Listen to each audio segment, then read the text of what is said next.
Well, hello there, family, and welcome back to Old Gods of Appalachia here on Dork Tales.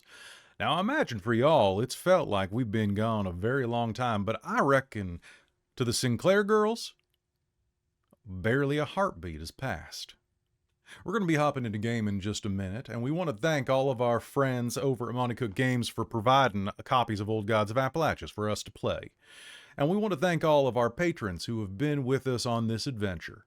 We'll do some more of that at the end of the episode. I'm sure you're raring to go, so one more time before the end of this, let's introduce ourselves to y'all.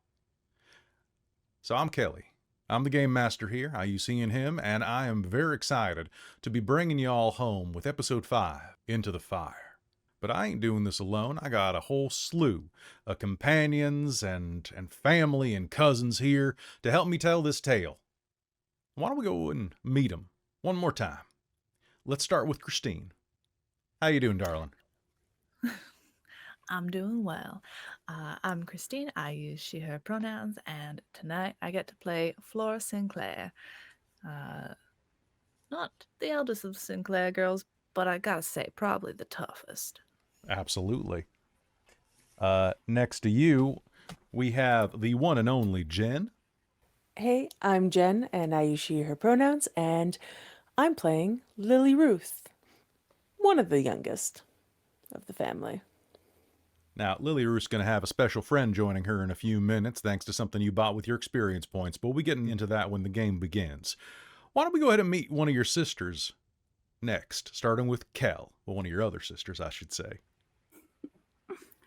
Well, hello, good evening. I'm Kelle from up the road, or should I say Kelle from down in the holler. I play Essie Sinclair, and I use she, her pronouns, and so does Essie. Essie is now the de facto matriarch of the Sinclair family, the Sinclair sisters, and she is trying to just keep this whole family together and keep food on the table, keep the roof over the heads. Well, that roof might be a problem, but we'll talk about that in a minute. But first, why don't we go back and meet one more person, and that's someone who was trying to tear the family apart, but now has gloriously returned to it. Hi, Charlie. How y'all doing? I'm good. It's chicken. Bok bok. Mine is Charlie. I use the pronouns they, them, or she, her, and I'm playing Louisa. We don't really know what our last name is anymore, so we're ready to go hunt my husband. Oh, well, I'm sure Russell will get what he's coming, or Russell will get what's coming to him. I can guarantee that the comments over on YouTube have been asking for that for about a year now. In fact, I can guarantee it. Y'all go check now. But a big thank you, of course, to all of our fans on Patreon. This, of course, came out on Patreon first. If you want to see additional content like this, join our Patreon at patreon.com/dorktales, and you will get your name read at the end of the episodes, and you'll also get episodes sometimes, apparently, almost a year in advance, depending on what it is. But I think it's about time for us to head in. So, if there are no further questions, let's head back down to Bleak Hollow and see what the Sinclair girls are up to. Now, when last we left you, you had traveled down beneath your homestead, down into old tunnels that had been built back before your house, before your land was really, well, your people's. To tunnels that used to belong to the local tribes that once held this area before it was taken from them. And you found something that dwelled in the deep, something that your family had kept under lock and key and a binding right for generations, stretching back since y'all came over from the old place across the water. This creature, Mister, also known as He with Eyes of Smoke and Fire, was a pleasant sort, as far as that type are. You may not have seen much of the smoke and fire, but, well, at least one of you felt something akin, or a kindle, I should say, to this creature. Now, Lily-Ruth, you found a particular fascination for this creature. There was something mesmerizing about the ancient power that dwelled down there beneath your house. And while your sisters may not know it, the creature down there took notice of what you noticed about him, or it. And that'll come into play in just a few moments. After learning what you did, y'all made your way back. You made it back to the base of the well, where old iron rungs would take you back up to the belly of your house. And that's when you started hearing it and smelling it. The crackle of fire, the smell of smoke, and a rough red glow suffusing the air above you.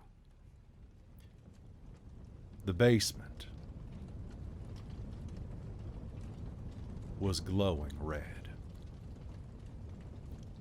And that's where we're going to begin our game today. Above you, you can see that through the small porthole that is the well, there is a glow. The bottom of your house, the kitchen, or maybe the living room, depending on where in your house you can remember this well being under. Hell, probably the kitchen, given the way it was built. Light is streaming through the beams. What do y'all do?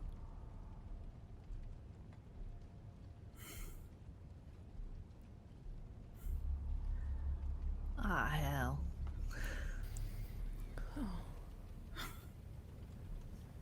Well,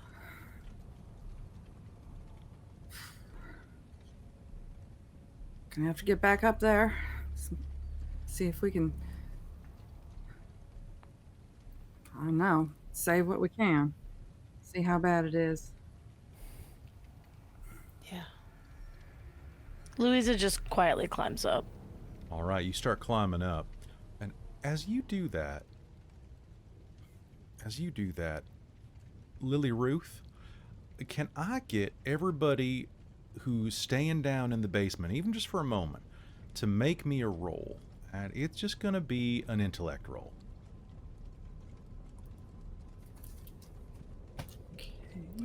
And this is going to be at a difficulty of 4, which means that it's going to be you have a target number of 12. Nope, I got a 7. I got an 18. Oh, I rolled a wanna 13. share some of that? So Lily-Ruth, you got an 18. I'm seeing. Yes. Flora got a 13, and Essie just failed. Essie, you're too busy looking at Louisa to make sure that she don't fall and break her fool head inside of this dark. Now, since the lantern broke in last episode, it makes sense that, Essie, you didn't see anything.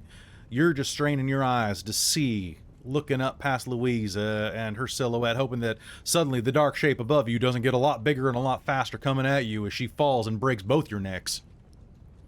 But hey, what's a big sister for? You start preparing to climb up after her, while the rest of you, Flora, and mostly Lily-Ruth, you're going to see 2 red coals burning in the darkness behind you. There's a scrapping noise, a scrape against the rock floor of this cavern, and a low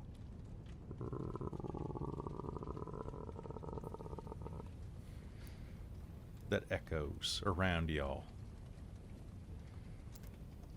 Can I shine my light in that direction? Absolutely. Now these 2 coals are standing about a foot off the ground, kind of hovering the distance apart of a predator's eyes. As your light flashes across it, suddenly this creature is going to be revealed before you. It is a spiny-backed, dog-shaped creature. Its eyes are glowing red hot, like a freshly lit piece of charcoal.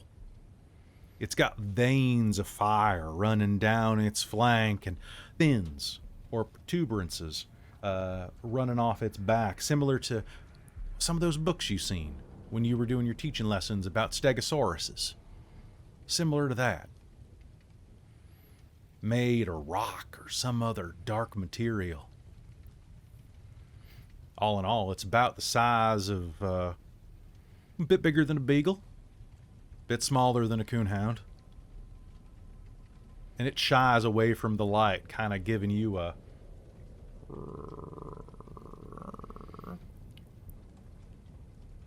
Hey there. I'm gonna crouch down and just kind of hold my hand out a little bit.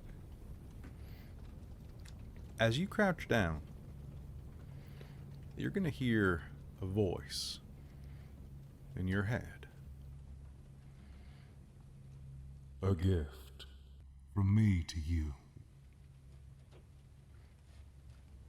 that you'll recognize as the creature that you spoke with on the other side of that barrier.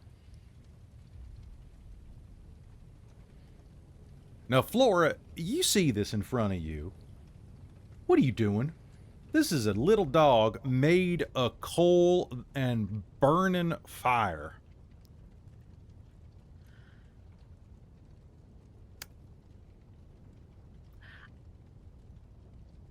I feel like she's probably got a gun in hand, ready to kind of bring it up if need be. But Lily-Ruth is kind of trying to do the nice thing, and that is her way. If the dog stops showing more aggression, she's going to take matters into her own hands. Damn what Lily-Ruth might want. But as long as it don't show no aggression, Well, in live fact, and let live. as your sister leans forward and offers a little bit of compassion to the beast, it raises its butt in the air, swishes a little nubby tail, and lets out a bark that sounds like that moment that a crisp log gets split by fire, and will drop into a play bow. Hey there. Come on. Come on.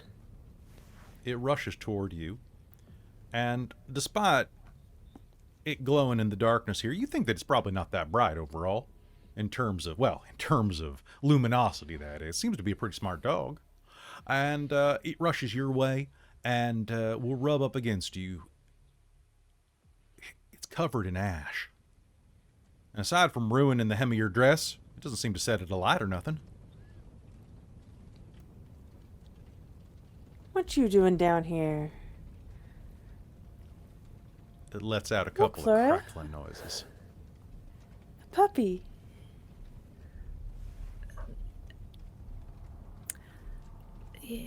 Yeah, puppy.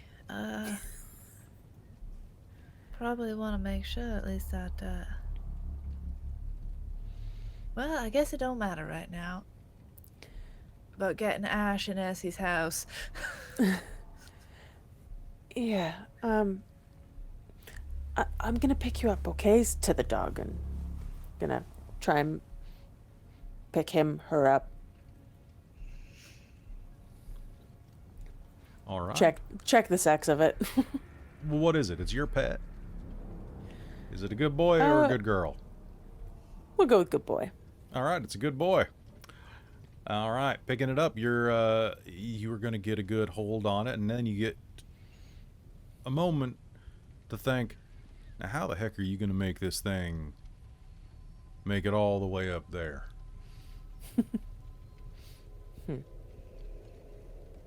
Does anybody have a rope on them?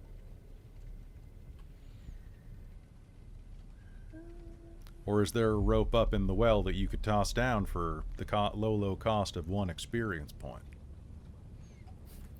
I believe we had rope or something that could be used in place of rope, but it is at the top of the well, if I remember correctly.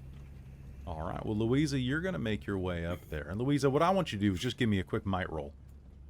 Might don't fail me now. Am I adding my edge to it? So your edge.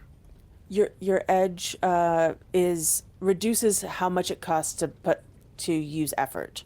So Oh, I effort see. costs 3, and if you have an edge of 1, then it'll cost you 2. Yep. Cool. I rolled a 14. All right, you're fine. You can make it up even with the darkness there. You have the focus and composure to put one foot in front of the other and pull yourself up, cresting the edge of the well and standing, well, in the belly of this inferno. Above you, you can hear bits of wood splintering and cracking. Below, you can see Essie's face. Now, Essie, are you climbing up? Or were you waiting at the bottom there? Essie's torn between waiting for everybody to get up safe and going up and facing the fire herself.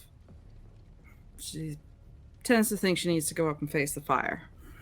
All right. Does that mean that's what she's doing? Yeah, reluctant. Yeah, because she doesn't want to put anybody else up there first. All right. So, Louisa, looking down, you can see Essie climbing up the ladder. Well, what passes for that? What do y'all do?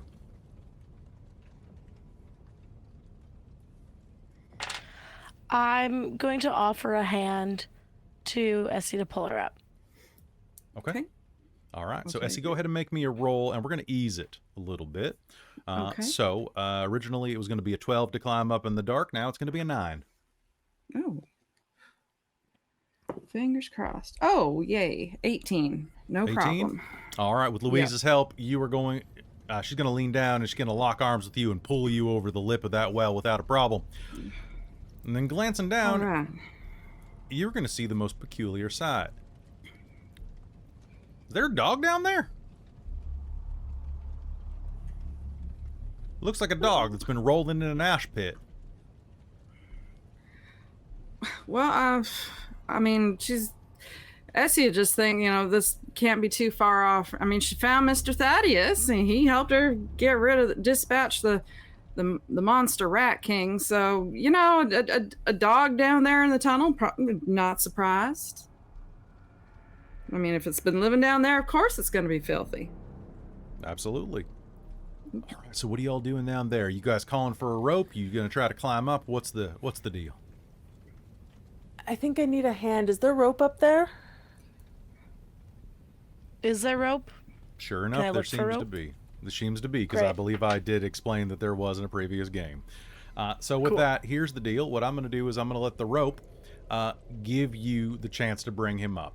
I'm going to say that it's going to raise your difficulty, though, Lily-Ruth, unless your sisters help pull him up. I'll help pull him up. Yeah, All we'll right, help pull so, him up. Then Flora and Lily-Ruth, I need you both to make me might checks. You're looking for 12s. I would like to spend effort to ease this. Do-do-do.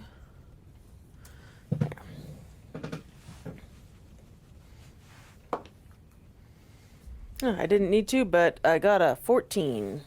14, all right. Ooh, And Flora. Louisa and Essie, I would like a might roll from, we'll say one of you, and the other one can be easing it a step to see Okay. if you can start pulling this critter up.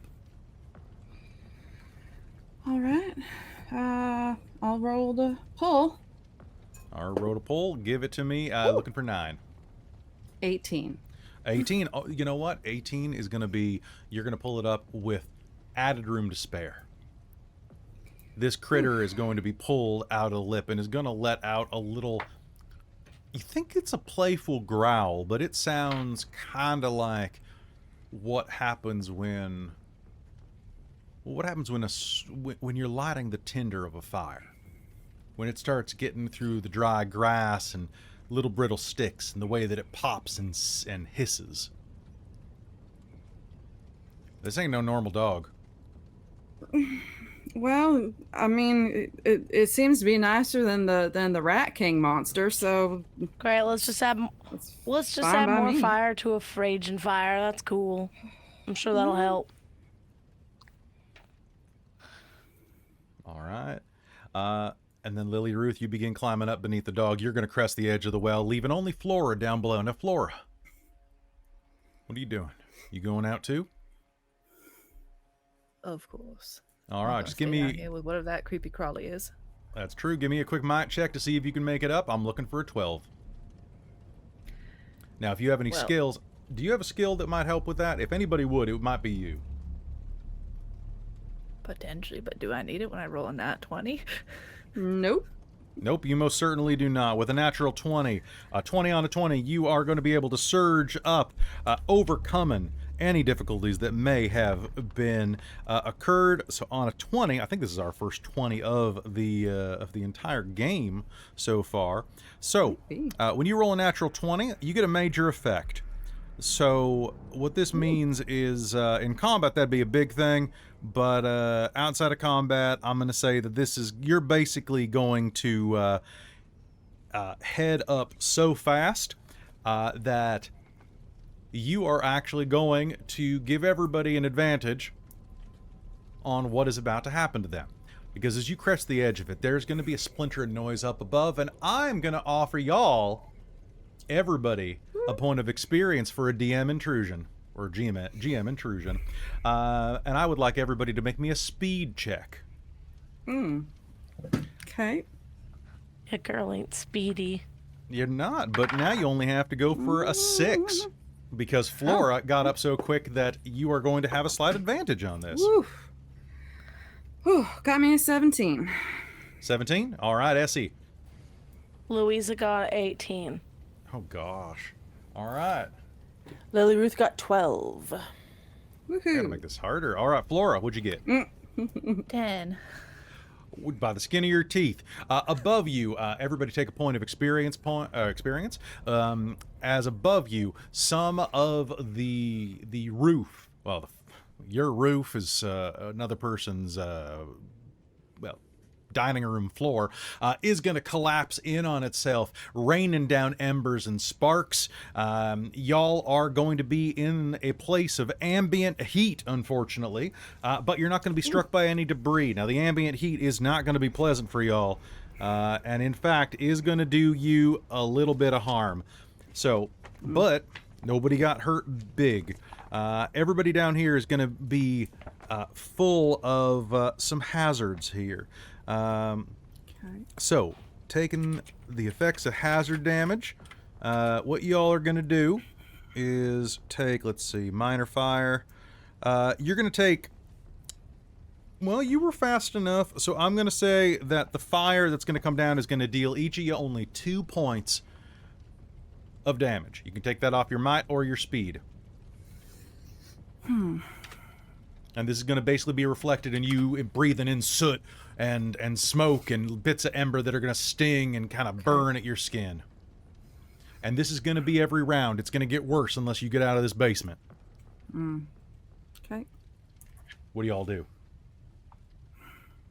The dog seems to be not bothered, I will say. I think we need to get the fuck out of Dodge. We need to get upstairs and see how bad the house is. Well, pretty bad considering the kitchen's now a basement. I'm gonna Have we pick got- up the dog and try to like move out of this because I'm not doing well in the smoke. Do we have any drop cloths, rags, or anything, even clean rags? Down in Is there- this abandoned basement that y'all never go into? No. Well, there's a Nope. pile of oily rags right there. Maybe you want to take those? Yeah, no. Nope, right. that's going to be a little bit of a danger. How about the ones that are coated in turpentine? You want those? No, I think, right. no, thank you. All right. Can I We'll actually give those to the dog. He'll be fine. He'll eat Can them. I- Louisa. Can I take my dagger and cut strips from the bottom of my dress? Yeah, to give you to absolutely people? can. Absolutely. You're making masks, or are you just trying to I think I'm spice up making the masks. viewer or the listener imagination? and making masks. Just making Russell jealous. Absolutely. For that Banyan kid. Yep. Banyan. Hell with that guy. All right, so you absolutely can. Now, that is going to keep you down here for an extra round. That could be dangerous That's for you. fine. That's fine? All right. Yep. Okay. So, you can go ahead and cut strips. Lily-Ruth, you and the dog are going to hightail it out, making it up the stairs and outside. And I will deal with you in just a second. Flora, what are you doing?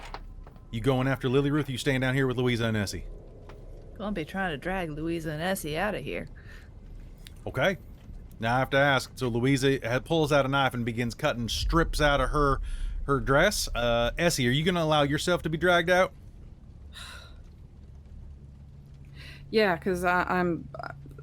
She's not gonna go. She's not letting them go in the eye of the fire before her. You know, All right. oldest sister left. Gotta go first. Okay. So Louisa, you're going to be the only one left inside here. Are you still going to cut those straps? Come on, Louisa. Let's just go. No, I guess not. Okay. I mean, you can if you want to, but they're hightailing it. No, we'll hightail it. All Yep. right. So with that, you're all going to leave the basement.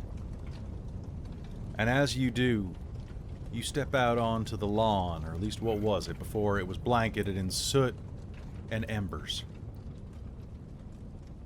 About half of your house is up in fire right now. The top floor, the roof, Oh, holy. has just collapsed in, fallen down through the dining room.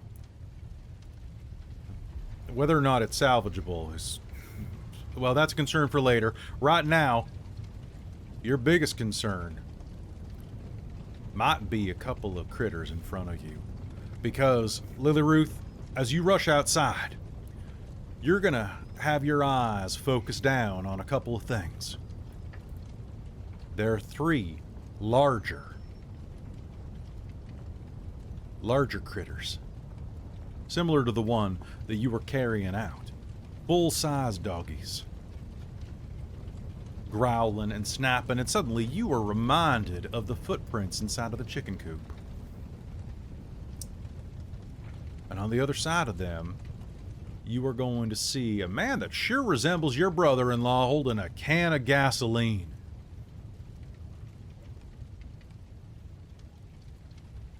And beside him, looking at the fire with a smug look of satisfaction,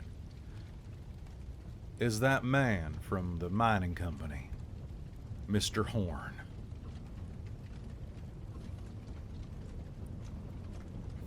He looks over as you climb out and says, Miss Lily-Ruth, why hello! I did not expect you to be coming out here with... I see you have a puppy as well.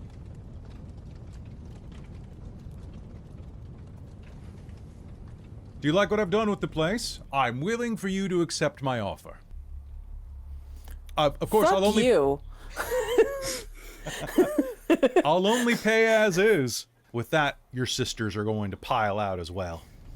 Now, ladies... Can I take out my hand? I do have a handgun. I'm going to take it out and I'm going to shoot him. All right, that sounds good. Let's go ahead and make a speed roll, everybody, for initiative. And I'll put the dog down. Lily-Ruth is done with this bullshit. Alrighty. All I right, rolled so a the way... 12. Okay, so just remember. All right, so the way initiative works in Cypher System, you're all going to make a speed roll. So if you would like to use some of your speed to make this, to put some effort in, you may. Or you can just roll flat and see what you get. Basically, you're rolling a d20, and remember what you have. Because I'm going to go ahead and say, has everybody rolled? Just a regular d20? Nope, And then I'll still have to roll. Sounds good. And then, Lily-Ruth, Okay. you will be rolling for Pupper as well. Okay, am I using the stats in the book or am I using modified? You're using level 1 anything. versions. So everything is multiplied Okay. by 1, basically, instead of by 2, Right. which is a normal red dog. Cool, So, cool. all right. So, looking at that, we are going to say, who here got above a 15? Let me roll for the dog. I did as well. Okay. Oh, and the dog got a 19. Okay, Oh, nice. so Me too. so here's the deal. Initiative does not matter so long as you beat your antagonists. So I've got Essie, Lily-Ruth, Flora, and Doggy are going in the first chunk of initiative. Then Mr. Horn. Down beneath Mr. Horn, Louisa, what'd you get? I got a 12. Louisa, you're next. And down beneath Louisa, we got Russell. And then we got the red doggies. Red 1, red 2, red leader. All right. And the way that it works is above Mr. Horn, you four decide who goes first in whatever order is most advantageous for you. Okay? After all four of you go, including the doggy, then it passes to Mr. Horn, and then, well, then it goes to Louisa. Any questions? Nope. All right. I feel like Lily-Ruth puts the dog down, pulls out the handgun and firing, and that means I'm going first. I'm all right with that if everybody else is. Yeah, yeah. Get his ass. All I right. mean, you kicked off combat. All right. I Give it to did. me. All right. So what you're going to do is go ahead and make me, I believe it's a speed roll for a firearm. Yes, I just had that up. But And yeah, I believe it's a speed roll as well. All right. Your difficulty is 5 or 15. I got a 15. Well, hell. All right. So, do you know how much damage your gun does? 4. 4. Does a flat 4. Flat 4. Perfect. All right. So, on a 15, there is an explosion from your hand as your pistol cracks out, catching this man directly in the center of the chest. It is a hell of a shot because your daddy taught you how to shoot when you were a little girl. And it catches Mr. Horn right in center mass. That's a kill shot. He staggers back. Well, that's one less problem, Lily-Ruth. Who's going next? Oh, man.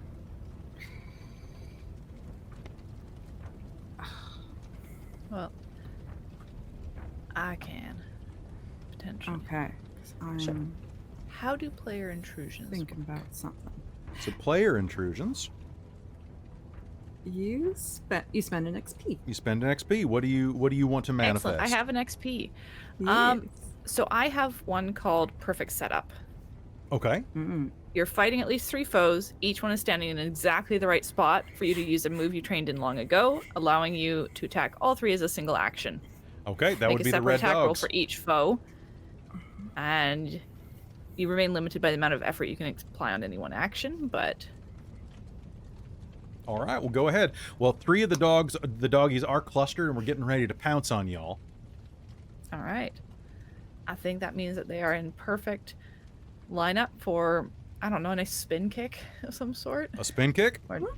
or just a nice big round motion kick. Okay, this has to be a physical attack.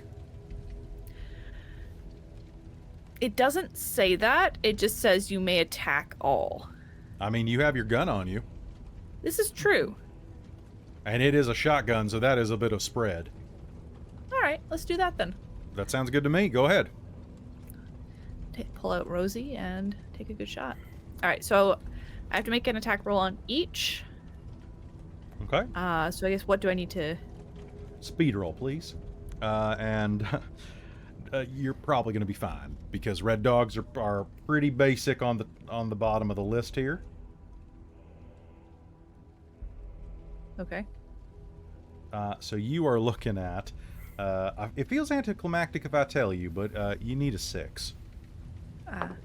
Yeah, red dogs are level 2, so. Well, that's a 9 Well, that's more than a 6.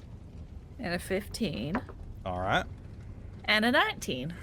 So a 19 is going to deal an extra, I believe, 2 points of damage. Sweet. Rosie deals 4. 4? That's what the damage I've got Well, marked down hell. is.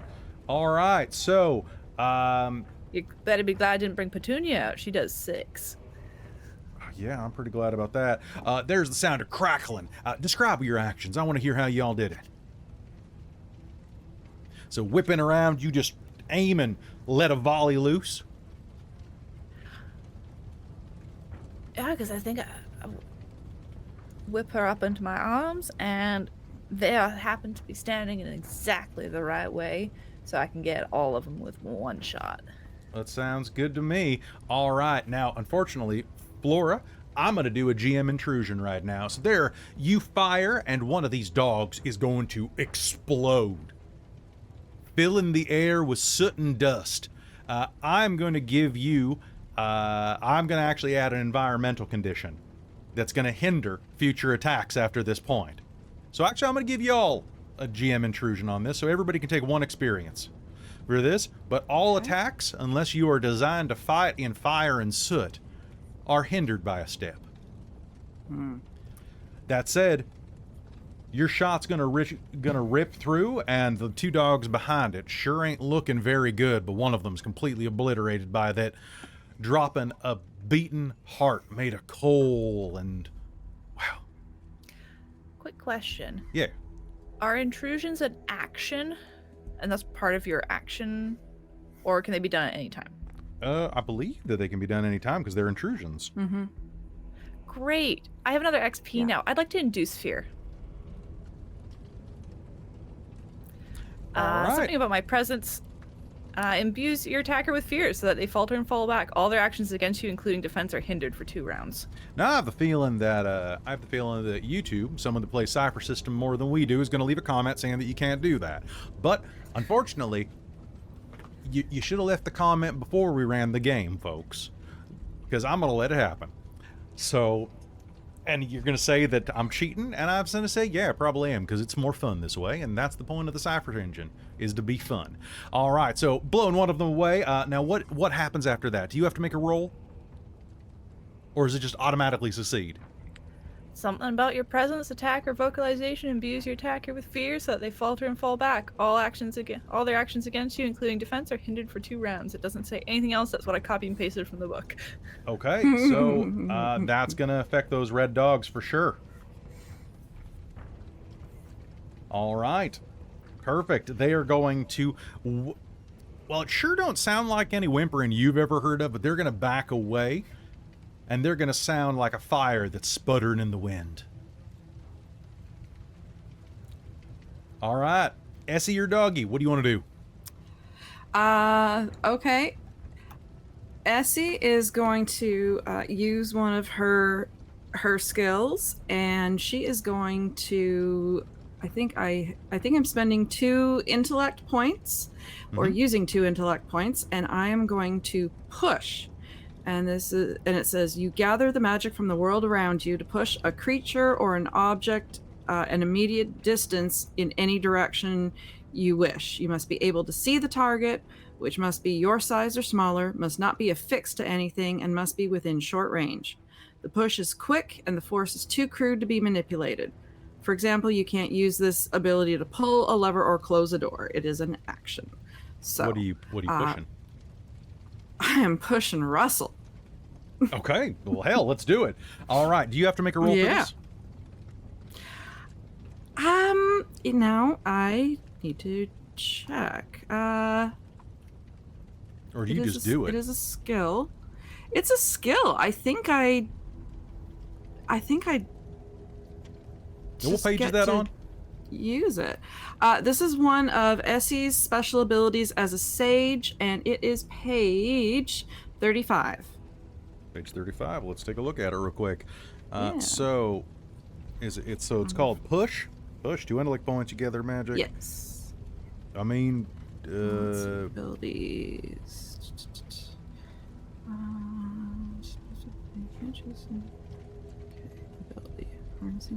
all right. Looks like you just do it then. Okay.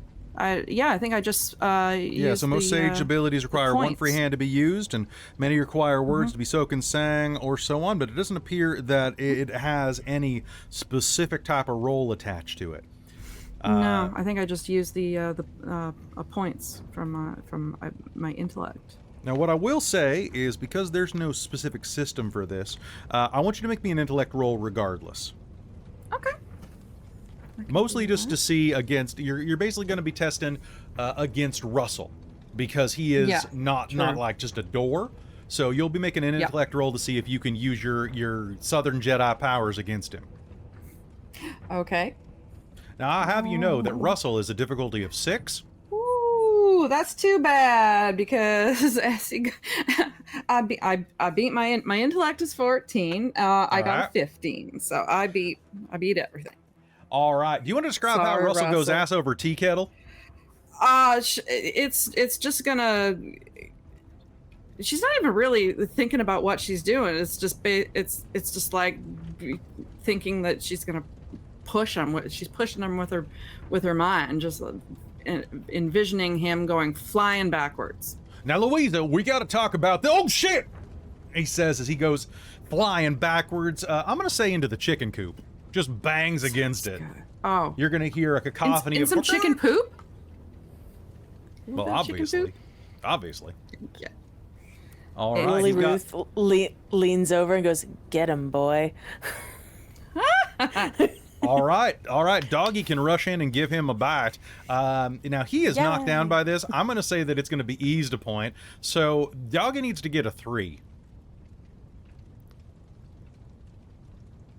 Because Doggy is used to seeing through smoke and fire. Doggy got a 3.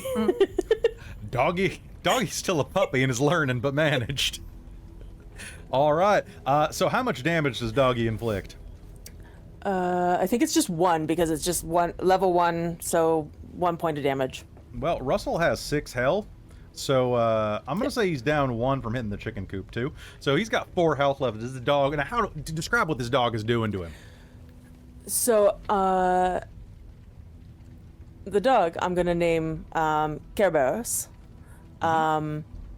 and he runs over, very puppy kind of limb running, like way too much limb for this run, and goes and like bites on to Russell's ankle, and just kind of goes "Roar" at his ankle. All right. I like it. Very ankle biter. He's going to scream as part of his pant leg catches fire. Ooh. And then y'all are going to see through the haze as Mr. Horn falls backwards. He stumbles like doing some type of stage routine. Cartwheeling his arms. And then catches his balance and stands up. I say, Russell, would you mind being a bit more quiet? And as he says that, you watch his skin blend in with the smoke around it. He grows. Now, he was almost 6 feet tall before, but now he is over 9 feet tall as he stretches, his body becoming one made of smoke and razors, his hand bones elongating into blades. Now, I tried to be nice about this, but I suppose your husband can always sign over the property after the will reading. And he's going to take a swing, and Lily-Ruth, I need you to do me a favor and make me a defense roll. That it's going to be hindered because of the line of sight problem that's happening right now. As he slashes out at the air and a blade of soot and darkness whips toward you. So you're making a speed check, and you can spend into this if you want. Wait. Speed check. I was gonna ask if it was a might or a speed check, because It's a speed I am check. spending effort. Spending effort. You've never seen any creature like this, and you imagine that if Russell were still on his feet and watching this, he would be pissing himself, rather than pissing himself over there while being gnawed at by some type of red dog. I rolled a 19. Holy crap, good for you. The blade is going to flash by you and is going to smash into the wall behind you, leaving an arm-sized hole next to your head. That would have taken your throat clear off if it had hit you. You're lucky it didn't. Louisa, it is your turn. What do you do? Louisa looks at Mr. Horn monster thing, and quickly looks at Russell and goes, "I'll deal with you in a minute." And turns around, and I have an ability called Shake the Bones, where I spend 1 intellect point, and my words are so powerful they cause the bones of a creature to shudder and shake, inflicting 2 points of might damage and 2 points of intellect damage. The target must be able to hear and understand me, or at least understand the gist of what I'm saying. All right, so what do you do? So I tell Russell I'll deal with him in a minute, and I look at Mr. Horn, I point at him, and I go, "I never invited you to my will reading, and I never would invite you to my will reading. You're nothing but a low-life son of a gun that don't believe in fair work or hard work. Everything that we built here, even though you burned half it to the ground, was built on love, trust, and the sweat of our brow. Now, mister, have you ever sweat a day in your life, or are you just as ugly as the skin that you wear?" Well, hell, all right, go ahead. And Damn. you gotta make a roll for that, or does it just work? It just says no roll. It just says It's the I same spend as a the point. push? Okay, and how much does that do? Nice. 4. Because it's 2 points of might and 2 points of intellect, but NPCs don't have stats, so it's just 4. So it's just 4? Well, hell, that was as good as a shotgun. And the role-playing was as well. Damn. All right, Charlie. That was beautiful, by the way. I love that. All right, so he's going to stumble back, his morale just seeping from him as he lets out a strange gnashing noise, your words biting at him like so many skaters. And as he gnashes, you can see little mouths start to open along his throat as if littler beings are trying to escape out of him and bite through the surface. Oh, those were some hellacious words. Damn, Louisa. All right, Russell is going to try to kick this dog off him. Can you go ahead and give me a defense roll for Pooch? 8. Well, hell, Russell ain't that good. Russell's going to keep trying to kick this Pooch off him, but is going to be very disorganized and very unable. At that moment, the 2 red dogs are going to snarl, and they're going to leap at Flora. Now, Flora, they have a little bit of a benefit, but a hindrance because of your fear, so it's going to come out pretty even. What I need you to do is make me 2 defensive rolls to dodge them as they charge you. Your difficulty is 6 on both. Okay, do I add anything to that? You do not add anything to that, no. Okay. That's a 16 and an 18. All right. Oh, an 18. That 18 is going to go particularly well for you. As you dodge out of the way, you can set up a minor circumstance, I'm going to say, that will benefit you. Perhaps being so close that the soot does not affect you next round. All right. To the second one. And as you were looking that direction, Essie, I want you to make me a defense roll against Okay, but 9. first, am I able to do a player intrusion Um, for an XP? what's your player intrusion? My player intrusion that Essie would like to use is the nearby presence. Mhm. And that is... let me get back to that page. You sense a magical entity close to you offering to lend a hand. They might ease your next ability, buy you some time, or a few rounds. Now, Essie figures that they've been on this land long enough and been good to it, so maybe there's got to be something good in the land that might want to help protect it and protect them. All right. So That's on page 35. Page 35, and that just works? Yeah. Damn, these powers are pretty good. I know. I want somebody else to run this game so that I can play for a bit. Right? So that is going to be... So that is... Which one's that? That is nearby presence. Sorry, not page 35, page 33. That is a slightly different page. It is a slightly different page. All right, you sense a magical entity close to you, offering to lend a hand. Might ease your next ability, buy you some time, or protect you for a few rounds. Describe this creature to me. Describe this being that reaches out to help you. What does it look like? What does it act like? And how does it protect you from the fourth red dog that you did not see coming up behind you?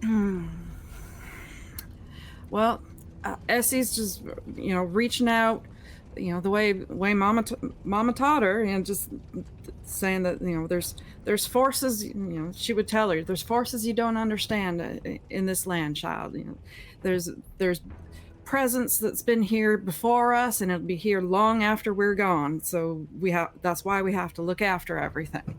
So she's trusting Mama and just reaching out, asking for whatever is living there that they're living with to help her. So, I don't know that she actually does. She actually, it's a present. Is it a physical? Well, how does it manifest? Or do you not? Do you want me to take the wheel? Yeah, take the wheel on that. All right. Surprise me, Earth, because air, Essie or doesn't know fire? what she's asking for. Well, Essie, earth, air, or fire? You pick, Kelle. Earth, air, Air. or fire? Air. All right. There's going to be a sudden gust of wind that erupts out of nowhere behind you, and then the smell of ozone and a thunderclap on a clear, burning night.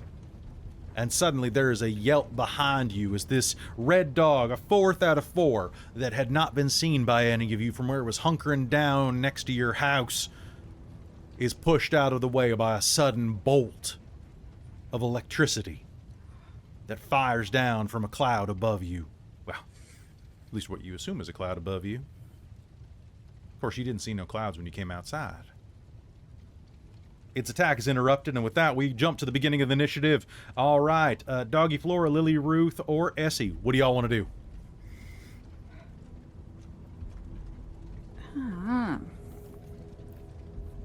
Well, let's see.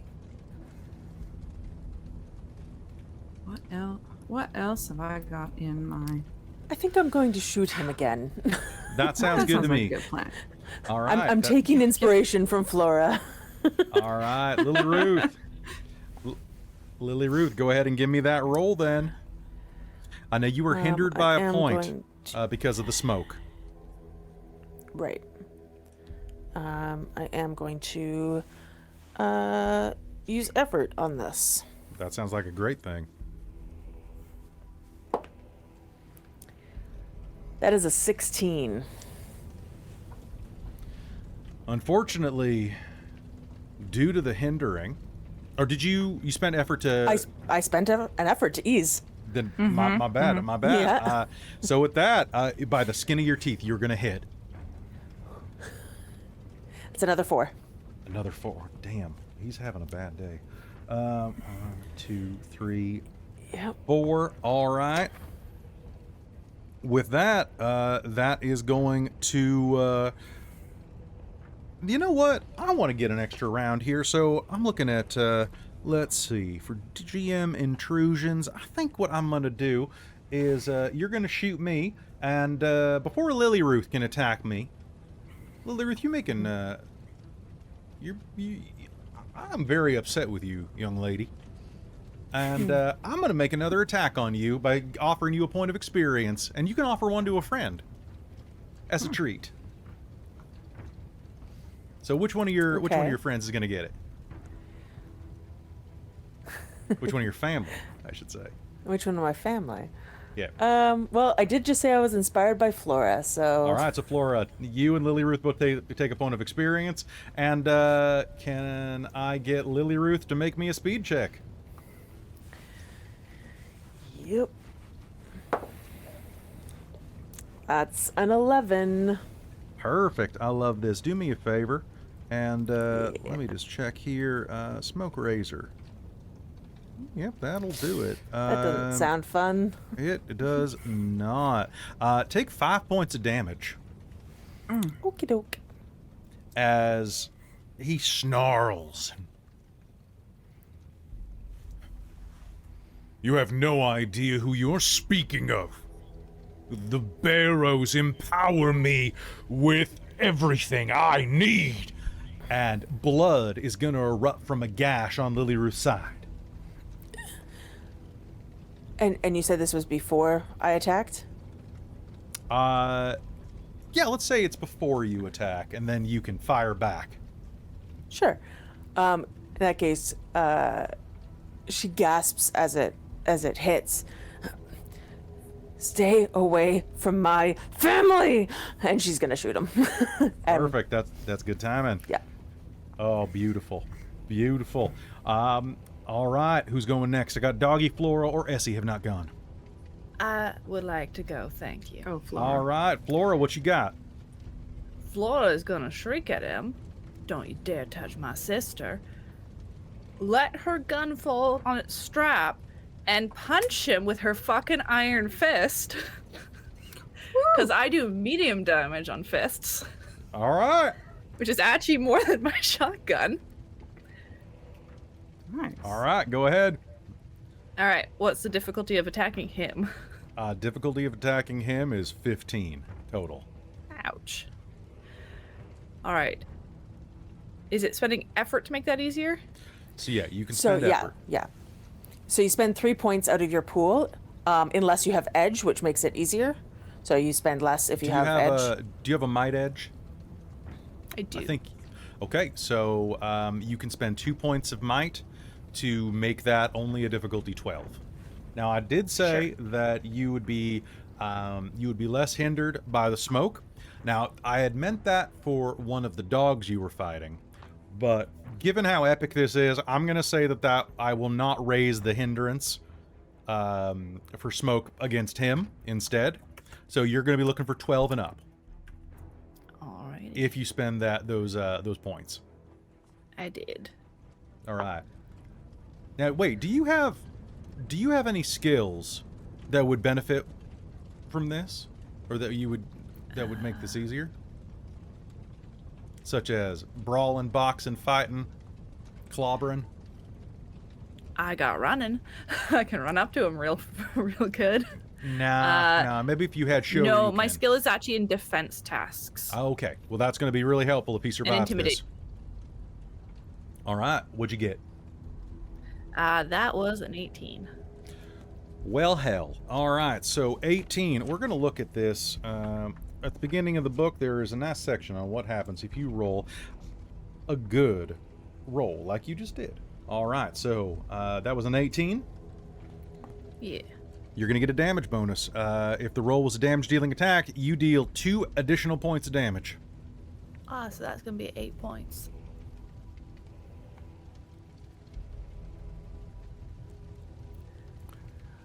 Well, it's not necessarily the system or the place for it, but I'm going to say, how do y'all do it?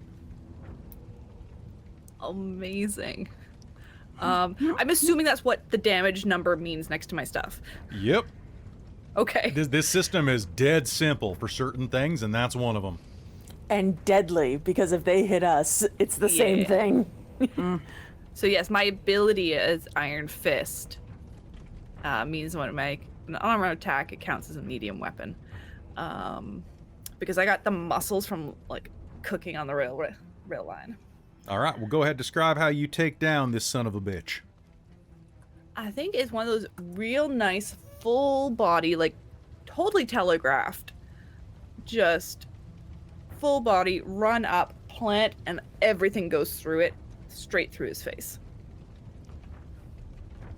You know, you would Because not he normally... threatened her baby sister. That's true. Now, here's the deal. You would not normally be able to put your fist through a man's face. Unfortunately, the creature in front of you ain't no man. He proved that by turning into a being of smoking razors. And well, the hell, you can punch through smoke. That ain't hard at all. And you prove it. A scream is going to let out around your hand that you are going to feel reverberate down into your bones. As the creature that was Mr. Horn is going to evaporate like black smoke being hit by a wind, leaving only behind a fairly fancy suit that smells like it was buried with a body some 40 years ago. Essie, doggy, who's up? I think the dog is still just gonna try and like shake Russell's leg. All right, go ahead and just give me while Essie's thinking. Give me a roll for doggy versus Russell, which is my favorite part of this fight. I'm not gonna lie. Yeah, I vote that we do a divorce by death. We gotta feed the mountain. So the dog rolled a 19. Well, now I would say that real quick, you do not have to feed him to there. Any death of misfortune inside of this thing's supping range is enough to take care of this. Now, Louisa might not realize that. She ain't really an arcane type. However, you'll be pleasantly surprised when you find that out, I imagine. And you said the doggy got a 19? Yep. Well, shit. If you don't mind me saying so. Minor effect, that is going to be 3 additional points of damage, in addition to the normal result of the task, if it's something other than... So, here's the deal. Russell has... I said the chicken coop did a point of damage, didn't I? Yeah. I was also going to say, like, just for flavor, because it's funny, he's also holding a gas can and just got lit on fire. I would... well... All right, is that the intrusion you want? Because guess what? He had 4 health levels left? Yep. That's the intrusion I want. All right, so holding the gas can, the dog is gonna... do you mind if I take narrative control just for the fun of it? Please do. He shakes the dog with all of his might, trying to kick it off of him. And he does so. His pants are already on fire, and they tear and they rip. And Louisa, looking at this, you can't help but think, that liar's pants really were on fire. As it starts to go up his leg, burning his copious amounts of leg hair, the doggy's gonna lunge again, and is gonna miss. Sort of. Instead of biting him on the hand, it's gonna punch its fangs into the side of that gas can and is gonna shake. Shake like a dog that's caught itself a squirrel. And suddenly the contents of the gas can are gonna erupt all over that prone man. There's a horrible screeching noise as the gasoline erupts. And much like those foolish followers' life savings, those who invested and trusted in Russell's ministry, well, Russell's gonna go up in smoke too. The screams are not something for the faint of heart. And they might linger with you for a few nights to come. But damned if, in the moment right now, ain't a little satisfying to hear. In that dark part of you. Mr. Horn is gone. Russell is gone. There are nothing more than 3 of these dogs left. Essie, one is behind you, having been buffeted away by an ambient bolt of lightning. However the hell that happened, you're probably not arguing with. What do you want to do on your turn? Essie doesn't have any actual weapons. Is there anything around her that she could grab, like, I don't know, throw a couple of big rocks? Well, tell you what, if you spend a point of experience, I'll say that when Flora threw her gun back on its strap, the strap broke and dropped the gun next to you.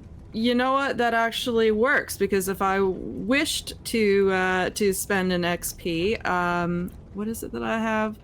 I have an ability called no. It's I could spend intellect. It's called Draw Item, and that is on page 35. And it A allows loose you to object with. Yep. A loose object within short range that you could carry in one hand, draw into your free hand. All But right, so for the XP, I'll you pick the up shotgun the gun. fell at your feet Sure. apparently. In the rush All for right. Flora to punch an undead monster to death with her bare hands, she dropped That her is gun. worth an XP for sure. Yeah, I will. Essie will pick it up, and All right. she's not as good of a shot as Flora, but she's run Well. off enough foxes and Well, hell, what is chicken this hawks and but a whatnot. big flaming fox? Go ahead and give me a roll. Exactly. Speed check, please. All right. And you can spend effort into this if you'd like. I think I will. Yes. All right, so if you don't have a I'll speed spend an edge, effort.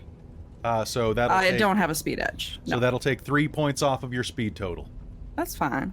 All right, so give it to me. You need a 3. I need a throw. Okay. Well, there's a 3 in it. A 13. A 13 is absolutely going to hit. That is going to be 13. 4 points of damage. Lucky 13 for Essie. Perfect. There is going to be a retort Son of a and biscuit. a bang as this shotgun blares out, strafing the side of this critter, and as the creature, as the land itself that you summoned forth to protect you sees this opening, you know what it's going to do? It's going to jump in there, and that's going to kill that effect. The land is no longer going to protect you, but there is going to be another burst of air that's going to rip the rest of this dog apart, dropping its flame and coal hard on the ground. Now it is just 2 dogs. And Louisa, it's your turn. What do you do? After watching my husband die, I'm going to take my dagger and just kind of like emotionlessly like stab this hellhound. That sounds great. Go ahead and give me a might check. Roll, roll, mighty might rangers. 16. 16 is plenty. What's your damage on that? It's 2. It also eases an attack, it says. Perfect. Well, that's all you needed anyway. So, how do you kill this dog? Or, well, it's not even killing. It's a dog made of fire and soot. I take my dagger out. I kind of look at this like hell creature. I silently pray for its soul, and I stab it. All right. It's going to collapse into so much burning soot and just burnt wood on the ground, leaving one final one remaining that is going to snarl and take a lunge at you, Louisa. Louisa, I need you to make me a speed check to not get bit. Okay. Oh, I'm gonna spend an XP to re-roll that because that was a 2. Okay. Please be a 1. That's a 13. 13, all right. You're going to be able to dodge out of the way, and we are, as it snarls and snaps at you, top of the order again. Who would like to take a roll? I've got Doggy, Flora, Lily-Ruth, or Essie. I think at this point I am on the ground and not attacking anything. All right, so Flora's probably I'm busy very as well. hurt. Perhaps I would say maybe Essie or Doggy is right there. Yeah, Essie's willing to take another shot. All right, go ahead, Essie. Give me another shot. All right. Ooh, that's a 14. 14. All right. How do you get Yes. rid of this last hell pooch? She's gonna yell at it, didn't you see what happened to the others? You go on and get. And she's gonna fire. The fire. And I imagine it's just gonna. It's gonna go up in a gonna fire. plume of smoke. The shotgun roars out one last time, and it collapses to the ground.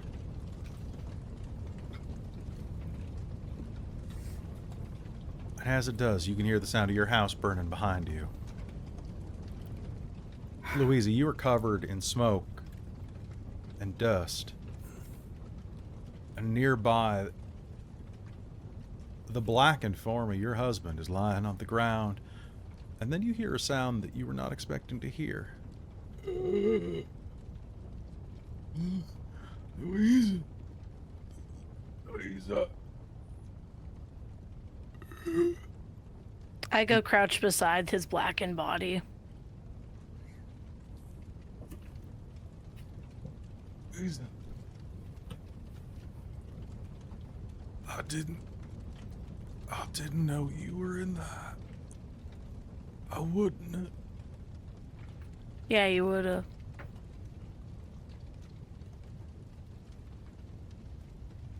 For a second, he looks at you, hurt, stung. You can see a little bit of moisture dwelling the corner of his eye. Probably some of the last moisture in his body. I think you did love me once, Russell, but that was a long time ago. And it's not your fault. It's not my fault. I think that you became different people. And I hope God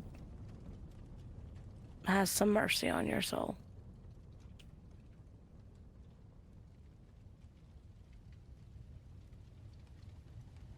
You watch his eyes as whatever light is inside of them fades out.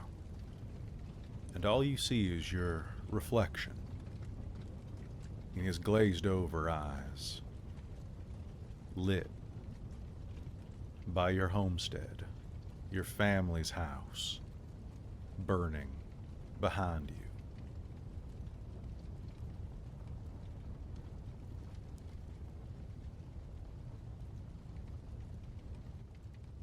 Now,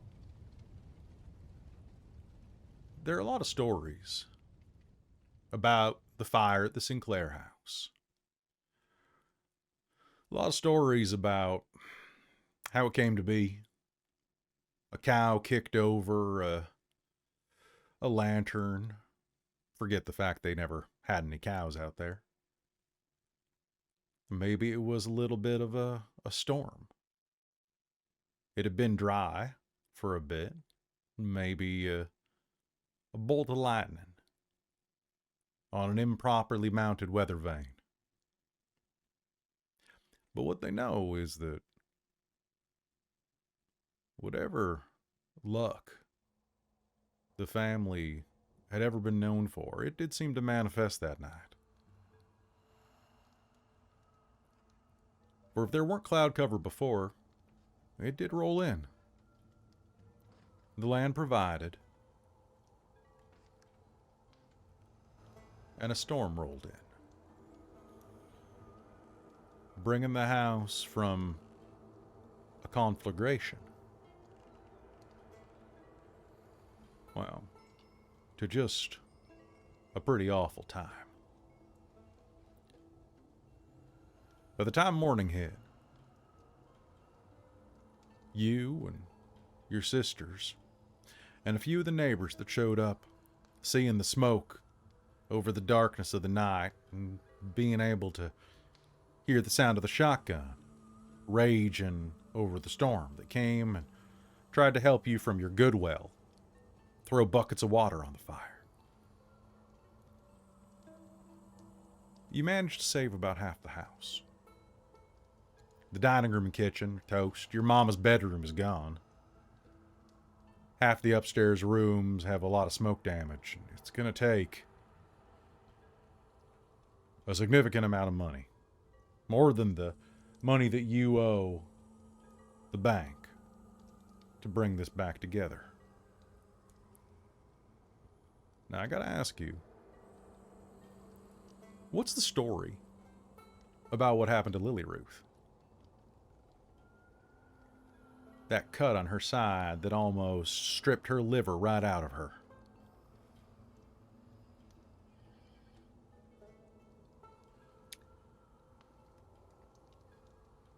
A fallen beam? Broken window. Yeah. Yeah. Sharp broken beam or something. Mm. Or a metal pole, maybe. I don't know, something. Mm-hmm. Some barbed wire. We're not sure what she fell on. Yeah. Nice. All right. That's- That'll. So much going on at the time. We don't know what happened. All right. So, and I got to ask you, as you're getting your house back in order, a few days pass. Enough that Lily-Ruth can be found out on the porch that faces the driveway is in much better shape than the rest of the house. And there are still a couple of rooms that y'all can stay in. Or you could stay with nearby neighbors. A number of your neighbors are more than happy to allow you to take some respite with them. And then, of course, you could always sleep in the barn if you weren't feeling that. I also have Russell's house. And you have Russell's house. This is true. The will reading, yes. That's fair. So would you be staying at Yeah. Russell's house, I guess? I got Would you all plenty be of staying room. I mean, it's Louisa's house now. That's true. Yeah. All right. Well, you'd be able to give them a bit of space at your house. Yeah, for sure. I'd pull out I remove all of Russell's junk and make room for other stuff. And as you're a few Care days Barrow's past, accidentally lights something on fire for you. Just, oops. I've taught him how to sit and fetch. He tries to fetch something and it's just like, oh, well, there goes Russell's shirts. Make Oh, us some no. asbestos pants. it's a good start. It's a good start for sure. So, what are you all doing over the next couple of days? Lily-Ruth, you're healing up. Healing, teaching the puppy tricks and good behavior. Nice. Flora, what are you doing?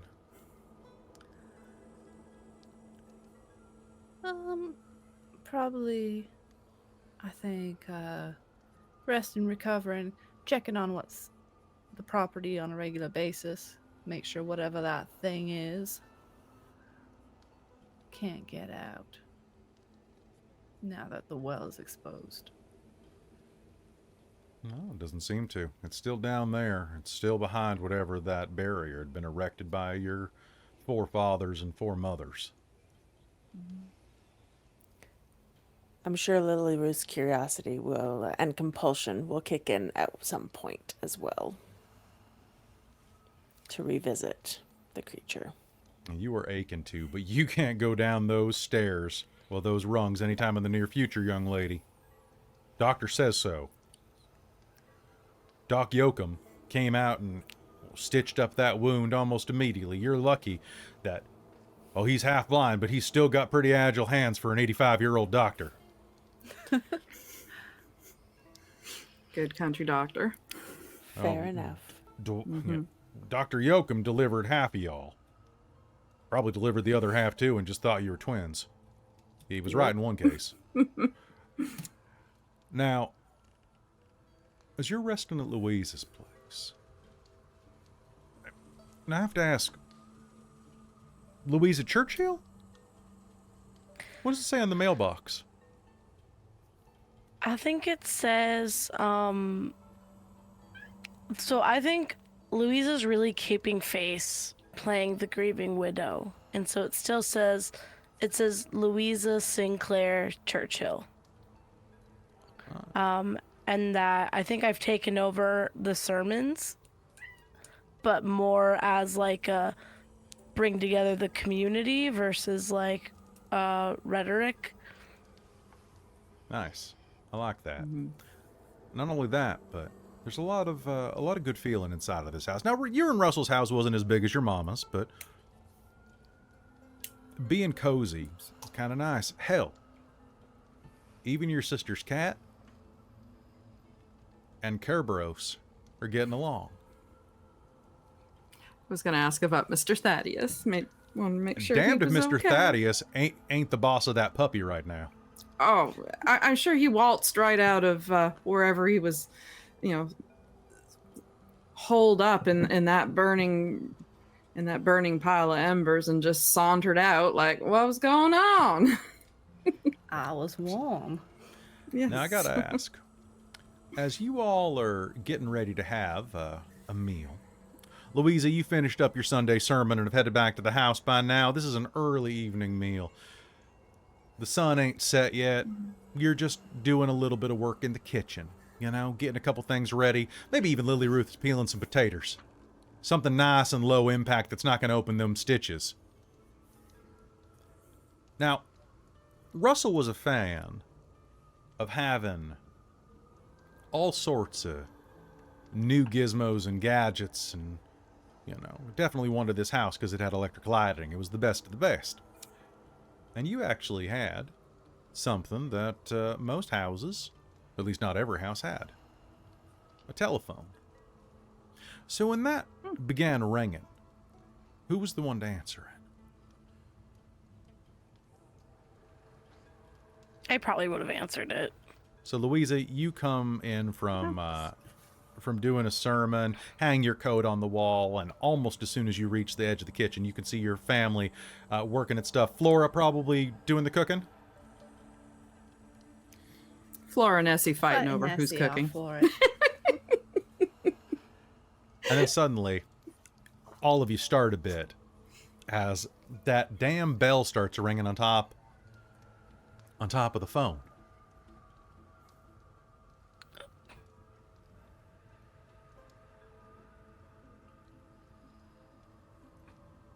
You answer it, Louisa? Yeah. It crackles a bit, a long connection. How do you answer it?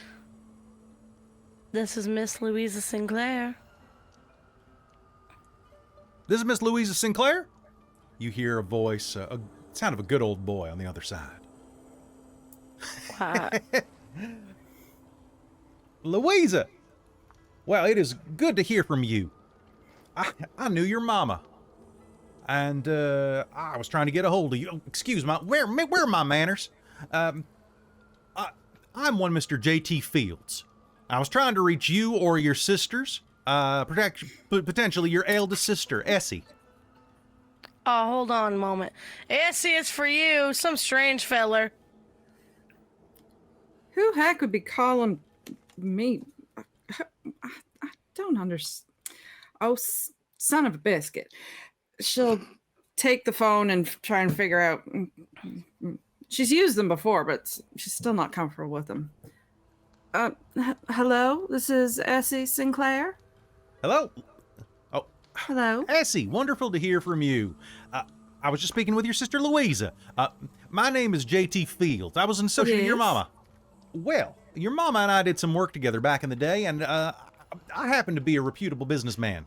Of some repute, I might say. And I'm very happy to hear, well, when I heard about what happened to you, I sent some people to check in. I couldn't find anybody at your place. Took a little bit of digging to find where you were staying at the moment. I'm very happy to say that as a reputable businessman of some clout, well, that is to say, your mama invested in some of my enterprises, particularly the J.T. Fields Insurance Company. Oh? Now, I happen to have an insurance policy right here that protects you against fire and flood. Against that homestead of yours. You really? Oh, absolutely. Signed and dated some 35 years ago. Payments My made in goodness. full. Oh, my. Well, that's a bit of a surprise, Mr. Fields. I'm Mr. Afraid J.T. I- Fields, the third. Mr. J.T. Fields. Does Essie know? Does this name ring a bell to Essie? Make me an intellect roll. Let's see. All right. Okay. Can any of us make it since she said it out loud? And we're Yes, go all ahead. kind of- Go ahead. Yeah, it's like, oh, Essie got a 15. So Well, that you beats sure- that beats my intellect. You sure are gonna recognize this? three. Three? You have no idea. I love that you just handed it over. You're like, I don't care. Okay. All right, Lily-Ruth, Flora, as you heard that. I got like a 7 14. now. 14. Well, Flora, you're gonna, if you got keen ears, and this is right next to the stove, you're gonna hear the voice of a man in that vision that y'all had down there in the bowels. A man who sounded just like this helped seal away the thing down beneath your homestead. That voice is very hard to miss. It's nasal, exuberant, and frankly full of itself, but also kind of charming. You can't help but kind of like it, even against your own better judgment. Essie, you remember your mama talking about J.T. Fields or Mr. Fields back in the day, about how you probably, if he ever comes by the house, you get her immediately and you don't buy anything off him, you hear? Last thing you need is to buy a jar of wolf grease. Oh, no. Kelle says, oh, no. Meanwhile, Kelly says, oh, yes, do it. Makes the... Yeah. But- Yeah, Mr. Fields. Yes, I do know your name. I do believe my mama has did speak. Well, good things, I hope. Quite favorably of you. Most definitely so. Well, I'm very sorry I couldn't have made it to her funeral some time ago. It was a tragedy. She was quite yes, the lady. it was.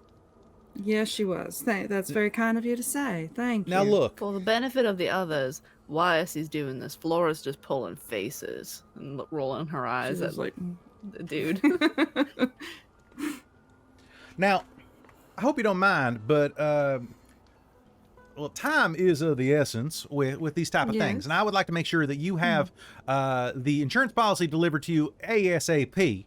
Now, according to what I'm looking at, you have an insurance policy that, with all things done, the first installment of this is going to be $12,000. Did you say $12,000? Unless I forgot to carry you one, I believe so. Now, there may be, I'm going to check through. Now, this is an old policy, so I'm having some of my folks look through it. And if, but I do believe that seeing the damage to your homestead that my agents took a look at, 12,000 should be enough to repair that with some additional rose beds to put in, maybe. Why, I do say it should be. Now, given that this is a large sum of money, I would be afraid to mail this. So, seeing that you're there right now is very advantageous. So, I actually have somebody in the neighborhood right now. I'm going to give them a ring, and then I'm going to send them over with a check that you can take to the bank right now, or tomorrow, or whenever you feel like it. But I wouldn't feel right unless I had it delivered directly to your door and handed to you by someone I trust very much. I owe your mama that. That's very thoughtful of you, and very Think much nothing of it. appreciated. Don't think Well- nothing of it. And if y'all ever need anything at all, I know that, your family is into all sorts of interesting things. And if you ever need anything, Well, always looking to help folks out for a favor. well, Mr. Fields, you never know. There may come a time when, who knows, you might be able to help us, and maybe we might be able to help you. Oh, I like to think that we'd help each other. I think a nice reciprocal, respectable relationship sounds very advantageous to us both. Well, I'm happy to hear it. Well, I'm going to go call my associate and have them head over immediately. Y'all have a good night. Thank you very kindly, Mr. Fields. Look forward to speaking with you again. Oh, absolutely. Ta-ta now. Thank you. Bye-bye. She'll hang up the phone and Who's your gentleman caller? he's no gentleman caller, Louisa. That was Mr. J.T. Fields the third. Do you Anybody else remember Mama talking about him and that if he ever showed up at the house, you don't buy nothing from him? No. No? Flora, you might have heard her tell about Mr. Fields once or twice. She didn't talk about him often, but once in a while. I do recognize the name. The voice sounded very familiar. Mm-hmm. Down to something felt like to deal with the thing in the well. Yes.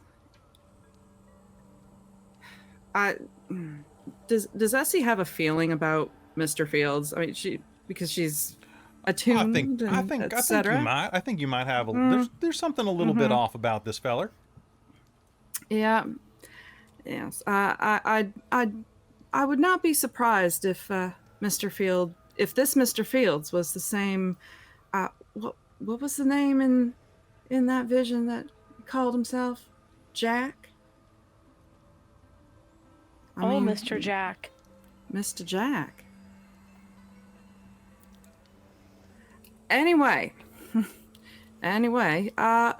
he says that Mama had insurance on the homestead, on the house and the property, paid in full, and he's having a check brought over by an associate of his for $12,000.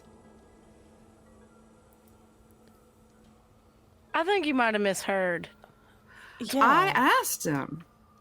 He said for sure $12,000. He said Mama invested many years ago in his own eponymous insurance company. I can't say that I ever heard about any insurance policy. I didn't think but Mama would do that. I didn't think she trusted him. Yeah, same. Well, Didn't she used to hide money in tin cans? she did. But I'm not. Well, maybe Mr. Fields' insurance company is a different type of insurance.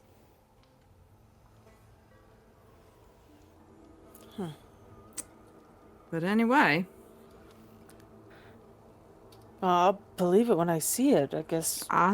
same. I mean, 1,200, 12,000. It's all.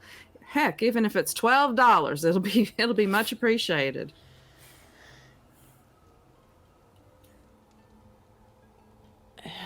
But if it is, We could rebuild. we could rebuild, and we'd pay off what Mama owed the bank. Yeah. We'd own our land again. We would own it outright. Yep. So when And that we would were mean- initially learning about it, Hmm. did it seem very legitimate that our mother owed money on the house? It wasn't Yeah. paid off. Yeah, it's Yes. pretty legitimate. Yeah, I did. Now, did Essie no? Essie hadn't gone to the bank, but she knew of. She talked. I think she talked enough with Mr. Milton, or she talked with him. I feel like it was pretty legitimate, but Essie didn't know about it. Yeah. So that was that's the it. kind Yeah. of like suspicious part. Yeah, it was kind of. And the bad guys were just taking advantage of the fact that she owed money to Yes. try Yeah. and steal their land. Yeah. Okay. I just wanted to double check that Yeah. because I was like, Yeah. that would have been really good a way for them to get it if they could like just have somebody in the bank manufacture a debt. Mm-hmm. Well, regardless, Yep. the money Yeah. that you owed the bank was a hell of a lot lighter than that $12,000. Yeah. That's a debt you can 600 clear I nice and easy. had. Yeah. And yeah, it regardless of whether or not it was fabricated, it became real. Like they Yes. Yes. they adjusted records so that it became real if that's what happened. Yeah. Can I Or get an it's- intellect roll from everybody here? Sure. I'm going to assume that your pools have regenerated to full, by the way, if you want to spend effort, but it is not necessary. 19. 19. Ooh. So 16. 16. Yeah, All right, look, I'll spend an effort to ease. 18. I got a 15 and I spent an effort to ease because it's really cheap for me to do so. perfect. All right. All of you are going to succeed on this. And after a bit of time going and trying to figure out what the heck is going on here and feeling alight with a bit of hope for the first time in a little while, you are gonna hear the sound of a car pulling up out front. Oh. Well, I imagine that's probably Mr. Fields' associate. Must say I'm curious as to who Mr. Fields associates with. Well, now don't be shy, ladies. I'm gonna go and open the door. Yep. Now, looking out the front of the house that you shared with your late husband, are all of you going in taking a quick look? Be there to the car's Flora going will to look out ramble. the window. The car's going to ramble up to a stop, and you're going to see that it's an old jalopy with a yellow roof. Definitely a beater. A truck that's been used as a work truck. It's been used as, well, hell, you don't know this, but used as a getaway truck and a number of other things in different states. But as it ambles up to you, you're going to see that the front windshield is a bit dirty, splattered with bugs and grease and dirt and pollen. But on the side of it is a very cheaply painted J.T. Fields Insurance Company. And the door is going to open with a creak. And a pair of small feet are going to step out. A little briefcase is going to come into view. How little? Well, littler than you'd imagine an associate of J.T. Fields would be. Okay. Generally, you wouldn't picture a woman to be the one delivering this type of missive. And you generally wouldn't picture this woman come back to your door anytime soon. Because as the door creaks, a figure you ain't seen in years steps around. One that you ain't seen since she ran off with your mama's money. And your sister, Ameline, smiles at you, and before you can react, says to you, Well, hi there, family. Ain't you gonna invite me in? and I think that's where we're going to call this episode. Man. So we're We gonna done did her. You did it. All right. And with that, that's going to be the episode, folks. All right. So, folks, you did it. You managed to save your household. You saved the house. You fought fought a hollow man and survived. Yeah. I should have sent two of them, but I only set up one, so I only sent one. I thought it was so funny. But at the beginning of the game, Jen and I were talking about what type of animal she wanted. She goes, I want a red dog. And I'm like, shoot, I already have 4 of them showing up today. It's a dog-eat-dog Red dog world. on red dog action. Red dog on red dog action. Yeah. So that was Old Gods of Appalachia. If you like it, folks, let us know in the comments. Let us know by joining the Patreon and saying, I joined for Old Gods. I would be happy to run another one. I got an idea about setting one at a mining camp with a bunch of fellers who are trying to make the best of things and then come a bit afoul of some union busting. I've also got another story set in the world of the Magnus Archives, which is a very similar system and a very different world. Let me know what you want to hear.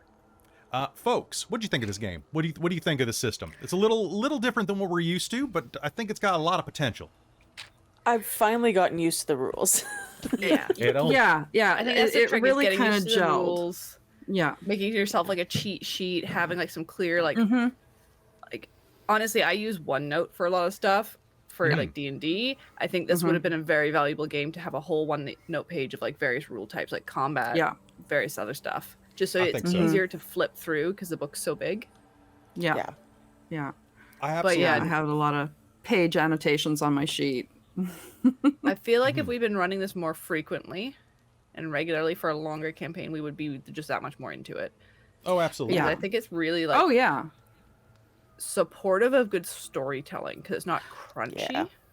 Exactly. That's exactly how I feel. It's very conducive for the storytelling and really lets us have that, you know, with the player intrusions. If you've got the XP to spend and it works and your GM's okay with what you want to do, it really does help to further the story. And you're not just limited to this number of actions at this point because that's your initiative and that's your spot. And Well, I also I love Yeah. popcorn initiative when it works right. I think that it's really good when you can just adjust on the fly, because that is something that really becomes a bit of a problem in a lot of games, like say D&D, like modern D&D with the held actions, and it has to use a reaction. It's strangely bottlenecked compared to the rest of the system. yeah.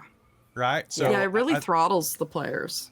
it's weird, but this is good. This is good. It's basically Dungeons and Dragons if you turned it inside out. Right. I will say I am 1 XP away from getting to level 2. You know what? I think everybody here, for saving your house, I'm going to give you 2 experiences. I'm going to give you 2 XP. Excellent. Yay! Now, I would say that this probably does my character arc. Oh, let's hear your arcs. All right, so let's start. Flora, what do you So got? mine was Safeguard, which was a person, place, or thing is threatened and you want to protect it. All right. Because you go through the opening, which is analyze what are you defending, what's threatening it. Step, account for your resources, make a plan. How are you going to defend it? Do you need to make things, gather allies, blah, blah, blah. Fend off the initial danger. And then the climax is protect. The true threat reveals itself when you confront it. Yeah, you got your entire arc. I think I did too. All right, well, let's hear yours next then. Mine is recover from wound or trauma. Okay.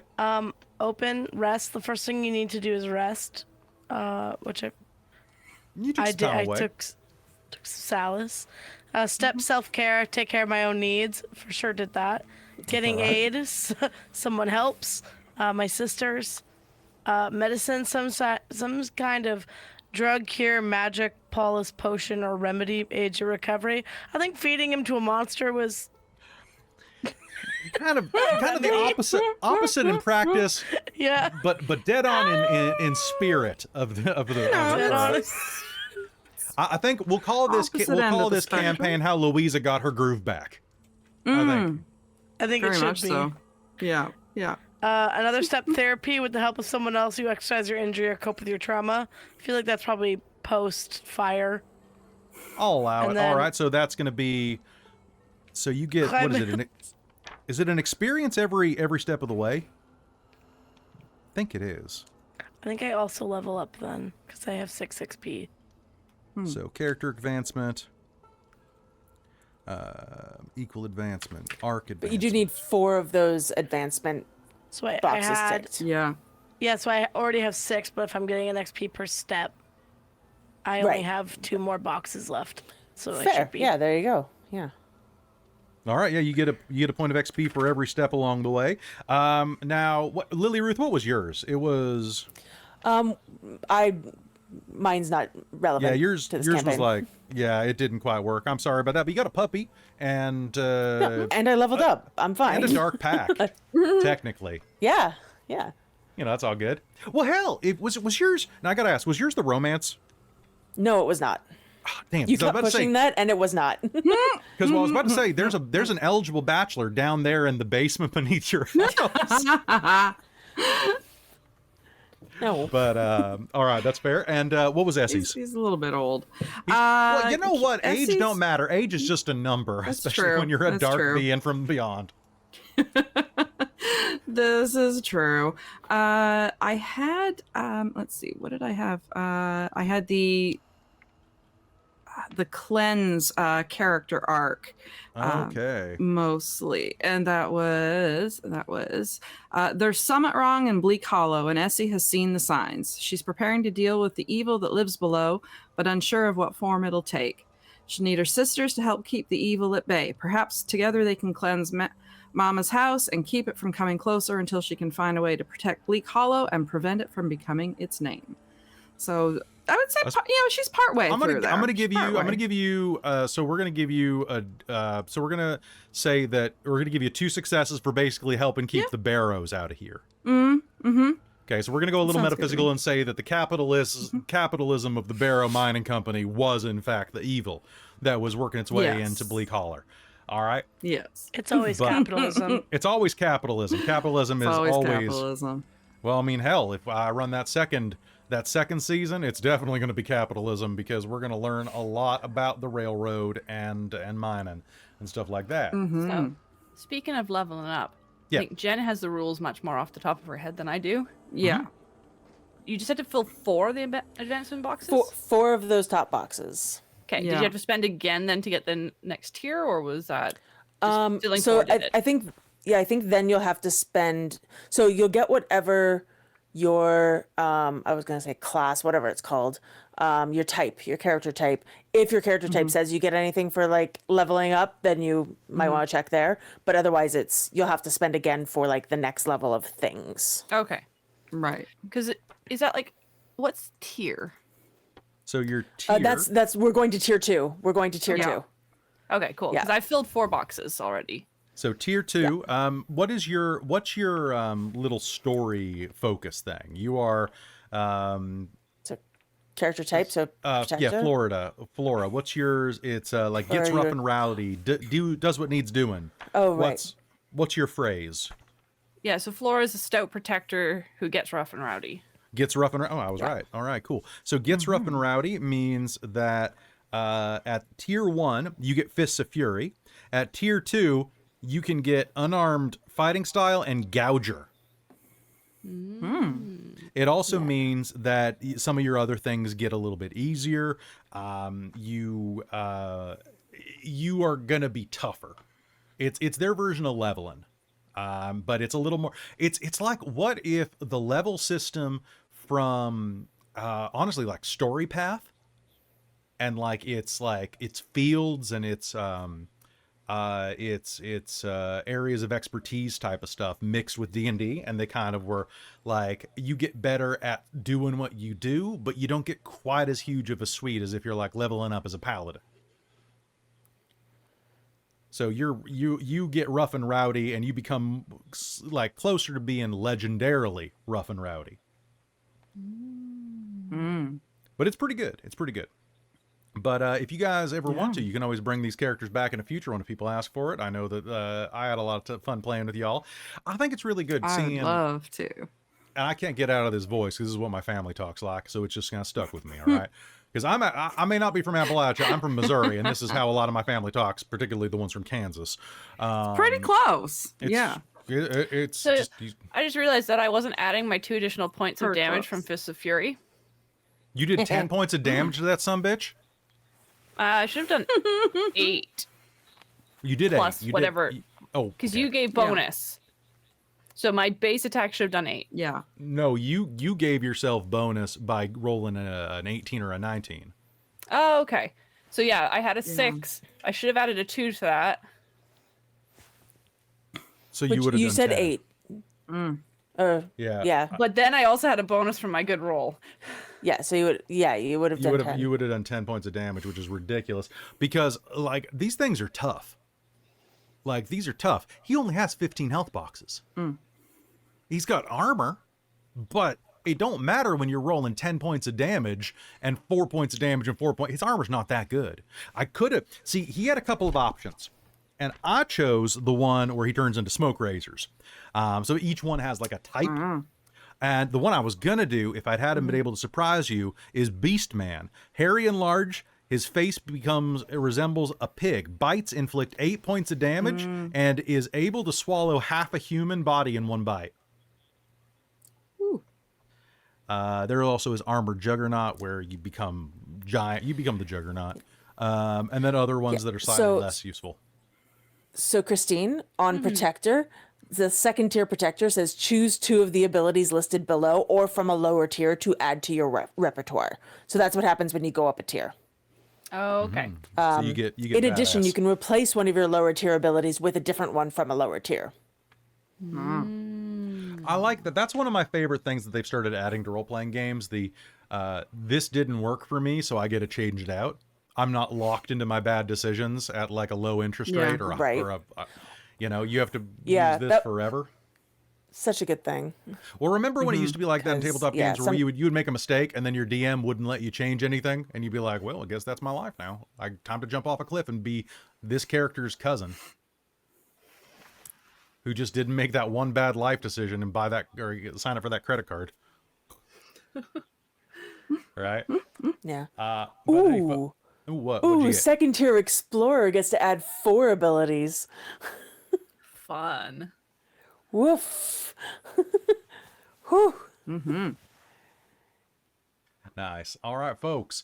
Well, family, that's going to be about it from us. If you like what we do here, consider going and supporting us on Patreon. It is a great place to see all sorts of additional content, including a game that Christine's going to be running soon. At 175 patrons, which we hit last month, now it has since gone down a little bit because there is always a little bit of atrophy at the beginning of every month when charges don't go through or people take some time off. We hit it last month, and Christine is going to run a game called The Unexpected Wedding Invitation. And I'll give you a little secret. 2 of the players plus the DM for that game are already in this one. And you know one of them's me, so one of them might be joining as well. We got a great cast of 4 characters going into that one. It's going to be wonderful coming around the wedding season this summer. And it's going to be a wonderful little game. I'm very excited because Christine is a wonderful burgeoning game master in her own right. Besides that, if we hit 200 patrons of any paid tier level, I will run an additional daytime game of anything that the Patreon chooses. I'd prefer it be a module just because I'm running a lot of content right now and would prefer a little less brain meat to be involved there. But at 225, Jen will run another Mage the Ascension game. She's already got some ideas cooking. And at 250, I will run anything that the Patreon votes for that I'm willing to run. So I will put like 20 different game lines, maybe even more, down on a poll. Y'all will vote for it, and I will vote for what gets the most votes, or I will run what gets the most votes. That could be everything from Avatar: The Last Airbender to I don't know anything that starts with a Z, but I don't know, Zeta Force. That's probably something. But anyway, I will run just X-Men. I'll run the X-Men role-playing game. There we go. I'm sure there's something called Zombies and something. Oh, that's Oh, yeah. true. Yeah, probably. But I'll run whatever you do. And at 250 as well, we get up to 250 paid patrons of any tier, even like those super low tier, Cal will also run Exalted at the same time, which is super World of Darkness inspired anime kung fu fun. It's basically an anime with all of the D10s that exist in the world. It'll be a lot of fun. And then at, I think, 275, we got some people outside the channel saying they'll run some stuff for us, like 7th Sea. But I'm not going to keep rambling about what we can run, but I will say that if you'd like to join us, it really does make a difference because these games require a lot of time and energy, and I got to make my rent, y'all. But a big thank you to those who were able to stick with us for this, starting with our divine producers, my mom. Hey, Mama, how's it going? Hope you're doing well. And Shikon Day Vermilion, our demonic producer, Sorcerer Sanguine, our wizards of the Patreon, Tammy the Forever Cleric, the Ink Goblin, Karasha Urquhart, and Big Nut, as well as our monster makers, Soul Omen and Larook. And who could forget our High Council of the Patreon, Taryn, Amberthist, Raven with Baubles, Chef Eladeth, Mike Baxter, Brian Kaler, Nerdy Metal Gent, Grumpy Owl, Cody, David Prophet, and Andrea Gresham. Y'all are wonderful. And thank you so much for being here and joining us. If you'd like more Old Gods of Appalachia, be sure to let us know. And I'll see about working on season 2. We got a bunch of great stuff coming on Patreon. They're going to get access to, including eventually a Fallout game that's been in the works for quite a while. That's going to be going soon. As well as I'd really like to run the Magnus Archives. And I've heard whisperings of some future game called Blade Runner that's going to be coming soon. I hope so. Now let's do a quick reverse order. Say who you are, where you come from, and where we can find you. Let's start with Charlie. I'm Charlie. You can find me on the internet at The Chicken Charlie, Twitch, TikTok, Instagram's Charlie Greenbank. And you'll find me mostly hanging out with these dorks. Yeah. That's kind of where I'm at these days while I'm finishing my writing degree. I'm so proud of you. You're working so hard. Try my best. All right, Kelle, where can we find you besides up the road? Oh, besides up the road, you can find me here with the Dark Tales on Twitch, and sometimes in the Dark Tales sweatshop, making stuff, making things, bald outfits, maybe. Maybe making some jumpsuits. Making them look good. Me either. That's too much work. So yeah, I am Kelle in Twitch. Generally Hellbell, other places. Yeah. I'm on Blue Sky. I think that's what I am. I think I'm Hellbell there. Yeah, that sounds about right. The Blue Skies are there. Jen, where can we find you? Who are you? You glitched right in the middle of that, which was great because it was like, where can we find who are you? I was like, what is happening? Hi, I'm Jen, and you can find me here on Dork Tales doing a bunch of stuff and possibly more in the future.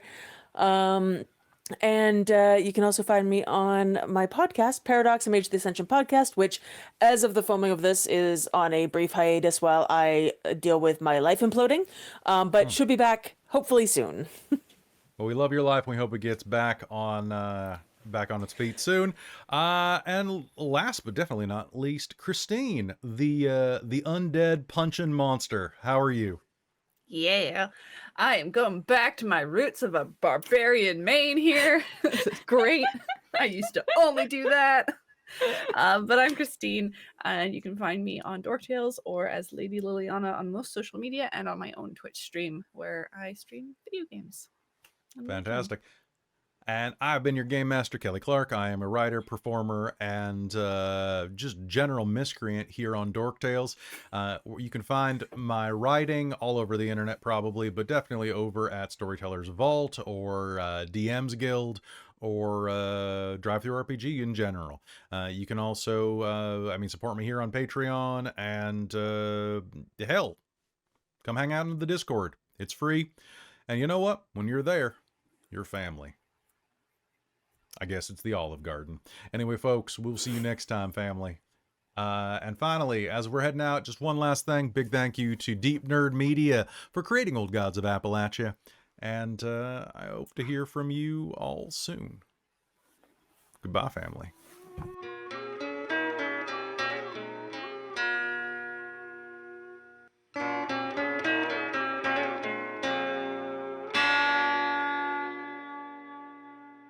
Pray to the fire, 'cause water has come.